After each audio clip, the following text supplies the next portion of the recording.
gente, em cima dessa introdução que eu acabei de falar sobre a graça de Deus, sobre o perdão de Deus, sobre o amor de Deus desde o início, trazendo para nossa vida, para minha vida, eu vou compartilhar com vocês algumas experiências que eu tive em relação ao perdão de Deus. Quando eu aceitei Jesus, Deus me tirou de um lamaçal muito terrível. Deus me tirou da prostituição, me tirou das drogas, do alcoolismo e de tudo que vocês já sabem. E para me libertar, houve um processo e esse processo leva tempo, ok? E Deus, Ele tem uma maneira específica de trabalhar com cada pessoa, porque só Deus conhece as feridas do coração. Só Deus conhece as feridas da alma de cada pessoa. E por mais que pastores ou profetas tentem entender uma ovelha, o grande pastor é Jesus. E Ele sabe exatamente onde está a ferida. E eu era uma menina extremamente ferida. Eu cheguei em Jesus totalmente destruída. Sabe, eu tinha vindo de uma guerra sem defesa. Eu fui metralhada por Satanás, eu fui metralhada pelo mundo. Então as feridas que eu tinha... Gente, espiritualmente eu era uma leprosa em estágio terminal. Entendeu? Então para me curar, Jesus teve que ter muita paciência. Aleluia! E esse tratamento levou muito tempo. Existiram libertações na minha vida que levaram 3, 4 anos para ser liberta. Sabe? Então não adianta a gente querer julgar uma pessoa que ainda não foi liberta de alguma área. Isso é entre a pessoa e Deus. Cada um tem seu tempo. Porque as feridas não são iguais. Tem feridas maiores, tem feridas menores. E cada coisa tem seu tempo. E a gente tem que respeitar o tempo de cada pessoa. Por isso que a gente não pode julgar. Às vezes uma pessoa não foi liberta ainda porque ela ainda está ferida, mas papai está fechando, está curando, e a pessoa está lá julgando. Ah lá, está fazendo, mas a pessoa ainda está ferida. Sabe? Então por isso que a gente tem que, se calar. Se calar. Antes de julgar alguém que ainda não foi liberto. Quem cura é Deus. Quem liberta é Deus. O único que pode julgar é Deus e Ele mesmo não julga. Quem somos nós para julgarmos? Pecadores cheios de falha. Amém? Gente, eu lembro que no meu processo de libertação foi muito demorado. E eu lembro que quando eu conheci a verdade e eu entendi que o que eu fazia era pecado, eu decidi me levantar contra a minha carne e eu entrei em guerra contra mim mesma. E nesse tempo, para eu ser liberta desse pecado que eu cometia, eu já tinha um vício com esse pecado, a minha carne já era totalmente alimentada por esse pecado. E para eu matar minha carne houve uma guerra e foram meses e meses e meses de guerra entre espírito e carne. Não foi um dia, não foi uma semana, foram meses. E gente, eu lembro que eu estava me esforçando, eu estava guerreando, só que muitas vezes eu caía, muitas vezes a minha carne vencia. Sabe? E o Papai do Céu, Ele via isso. É isso que eu quero dizer para vocês. O Papai do Céu, Ele via que eu estava relutando. O Papai do Céu, Ele viu o meu esforço, Ele viu que eu não queria mais pecar, mas Ele via que a minha carne estava forte ainda. E Ele teve toda a paciência do mundo comigo. Porém, devido ao Deus que eu ouvia, ao Deus que muitas pessoas me pregaram falando que, sabe gente, quando eu tive o meu encontro verdadeiro com Deus, para mim era inadmissível eu cair, para mim era inadmissível eu pecar de novo, então eu me obrigava a não pecar, só que muitas vezes a realidade não é isso. Entendeu? Muitas vezes se sua carne estiver aflorada não adianta, ela não vai te obedecer. Enquanto você não for liberto totalmente, a sua carne não vai estar em seu domínio. É uma guerra. E essa guerra precisa ser travada, precisa ser lutada. E eu já estava em batalha. E por muitas vezes durante essa guerra eu caí, inúmeras vezes nesse pecado. Mas eu chorava. Eu chorava muito, que eu falava, Deus, isso é mais forte que eu. Deus, eu não consigo vencer isso. Deus, a minha carne me domina. E a minha consciência me condena porque eu sei que é errado, mas eu não tenho controle, Deus. E eu sofria muito com isso. E muitas vezes nesse sofrimento é necessário o consolo de Deus, é necessária a misericórdia de Deus. E muitas pessoas, em vez de nos mostrar um Deus amoroso, um Deus bondoso, ficam na porta da entrada da graça, dizendo que não há mais salvação, você caiu, Deus não vai te perdoar mais. Ah, por quê? Porque você já foi muito pecadora. Então se você cair de novo, Deus tem um limite para você. Tá? Você já gastou todos os créditos com Deus. Você já pecou tudo que tinha que pecar. Então se você cair de novo, não vai ter mais chance. Quem disse? Enquanto a vida é a esperança, se você tá vivo é porque Deus ainda tem perdão para você. Deus ainda tem esperança para você.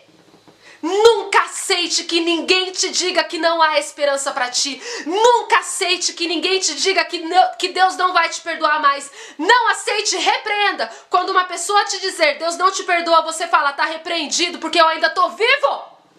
Aleluia! Se Deus não me perdoasse, eu já estaria morto. Eu tô aqui, ó, respirando, então há perdão para mim. Seja prudente. Nunca aceite que te preguem um Deus carrasco. Lembre-se que Jesus disse sobre o perdão: 70 vezes 7 ao dia. E eu lembro que durante as vezes que eu caí, eu sofri muito, mas eu corria para o Senhor. Eu não corria para os homens, eu não corria para os pastores, porque quando eu corria para o ser humano, eu ouvia condenação, eu ouvia julgamentos, eu ouvia coisas que me deixavam pior. As pessoas simplesmente me falavam: se você não parar com isso, você vai para o inferno. Se você não parar com isso, Deus não vai te perdoar mais. Se você não parar com isso, você vai voltar para o mundo. Mas eu falava: eu tô tentando. Eu tô tentando. Então não corre para os seres humanos. Sabe, tem uma música que diz: eu vou contar pra Deus, vou contar tudo pra Deus, vou fechar a porta do meu quarto e ficar a sós com Deus, só Ele e eu. Você tá entendendo? Tem coisa que é só entre você e Deus e mais ninguém. E principalmente esses assuntos tão delicados, que expõem tanto a tua fraqueza. Corre pro Papai do Céu, fecha a porta do teu quarto e desabafa tudo com Ele. Ele vai te curar, Ele vai te libertar. Ele te entende. E para finalizar, agora eu vou contar as experiências para vocês. Que na primeira vez que eu caí nessa batalha, que eu estava em libertação, foi bem no início da minha conversão. E eu caí. E a primeira vez que eu caí, eu fiquei muito mal. Chorei muito. E eu corri pro altar de Deus e eu chorando, chorando, chorando. De joelhos. Eu lembro que Deus abriu a minha visão espiritual e eu vi um varal, eu vi um jardim, eu vi uma grama verde e era de dia. Deus tinha me levado para um lugar espiritual e eu vi um varal com roupas brancas, com vestes brancas, secando ao vento. E eu não vi Deus, mas eu escutei a voz dele. E eu disse assim: o que é isso, Senhor? E o Senhor me disse: são suas vestes, estavam sujas, mas eu já tirei, já lavei, estão secando. E eu já vou te vestir de novo. E ele me falou com tanta mansidão, ele me falou com tanto amor, ele não me condenou. Ele não estava bravo, ele não me xingou, ele não disse nada do meu pecado. Ele só disse que estava sujo, que ele limpou. Ia me vestir de novo. E eu ali na presença dele, me retalhando, clamando por misericórdia, clamando por perdão. E ele já tinha me perdoado. E mesmo com todas essas experiências, eu caí no mesmo pecado, passando-se algum tempo. E novamente aquela visão de um Deus carrasco, porque o demônio acusador se levanta nessas horas. Mas as acusações não mudam a bondade de Deus. As acusações não mudam as misericórdias de Deus. E eu lembro que eu caí de novo. E dessa vez, eu comecei a dizer: agora Deus não me perdoa. Deus não me perdoa porque Ele já me perdoou e eu tô brincando com a paciência dele. E novamente, a minha visão se abriu quando eu fui me ajoelhar e me derramar para o Senhor no altar. E novamente a minha visão se abriu e dessa vez eu vi Jesus. E Ele caminhava no meio de um jardim. E eu disse: Jesus, o que o Senhor está fazendo? E Ele disse: eu tô limpando o meu jardim. Às vezes vem umas praguinhas, mas eu sempre limpo. E Ele me olhou. E eu entendi que aquele jardim era eu. E eu entendi que as praguinhas eram o pecado. Mas eu entendi que Ele estava cuidando de mim. E que Ele era o jardineiro fiel. E que todos os dias ele ia lá retirar as pragas, retirar o joio, retirar tudo aquilo que não presta. Sabe? Você é o jardim, as pragas é o pecado, mas Jesus é o jardineiro fiel. Amém? Jesus nunca vai abandonar o jardim dele. Ele é o jardineiro eterno e fiel. E na Bíblia diz que Jesus se apresentou em forma de jardineiro para Maria Madalena. Que contraste. E eu já fui uma prostituta. E Jesus se apresentou a mim na forma de um jardineiro.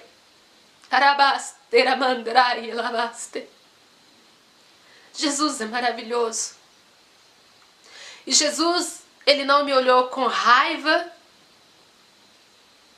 Ele em silêncio estava me limpando. Enquanto homens, enquanto humanos me condenavam, Jesus me limpava em silêncio e me amava, e me perdoava e me entendia. E me mostrava, eu estou aqui e eu estou contigo. Alabassore. E pela terceira vez eu caí, mesmo depois de todas essas experiências. E foi a última vez, porque eu comecei a me levantar mesmo e comecei a guerrear de verdade contra a minha carne. Até que eu venci. E na terceira vez eu lembro que o Senhor, ele me puxou pelo braço. Na minha adoração dentro da igreja, a minha visão se abriu e eu vi o Senhor me pegando pelo braço e me puxando com muita força, e ele me olhou nos meus olhos. Como um pai que não desiste do filho. E dessa vez ele estava ficando bravo, mas não comigo.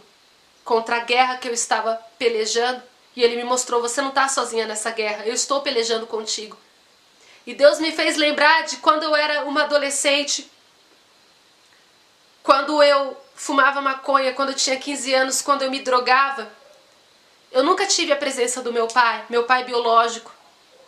E eu lembro que uma vez na minha vida, uma só vez, o meu pai, ele foi me buscar na rua. E eu estava muito louca de maconha. Mas quando eu vi o meu pai indo me buscar na rua, no meio da galera, eu fiquei tão feliz.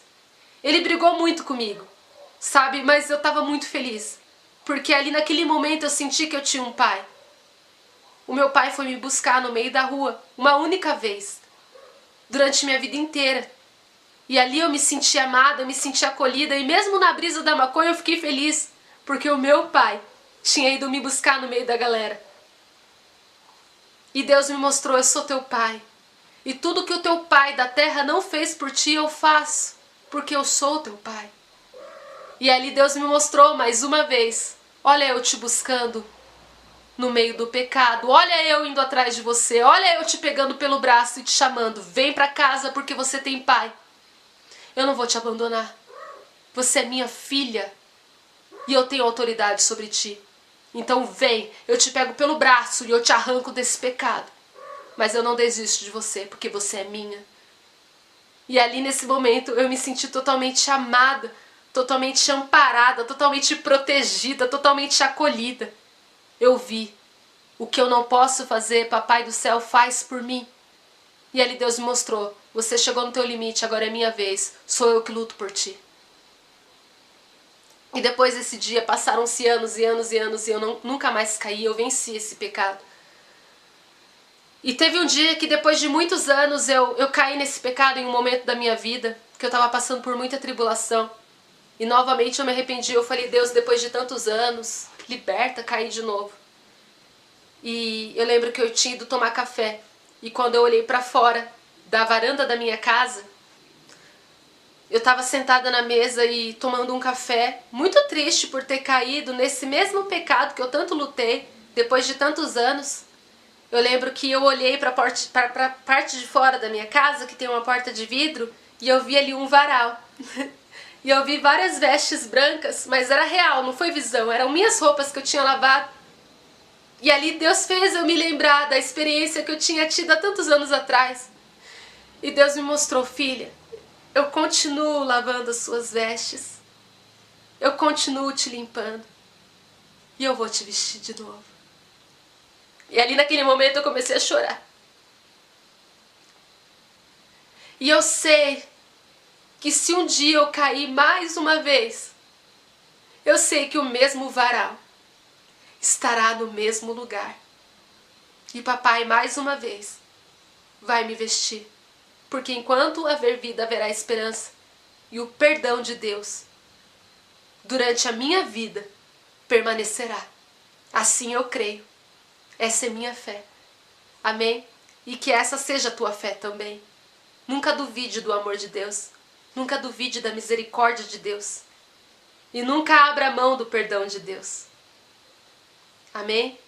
Deus, Ele é eternamente bom. Ele é eternamente amor. E isso nunca vai mudar. Nunca, nunca, nunca, nunca. E que esse vídeo edifique a fé de vocês em nome de Jesus. Beijos, a paz, amo vocês. Que Deus os abençoe.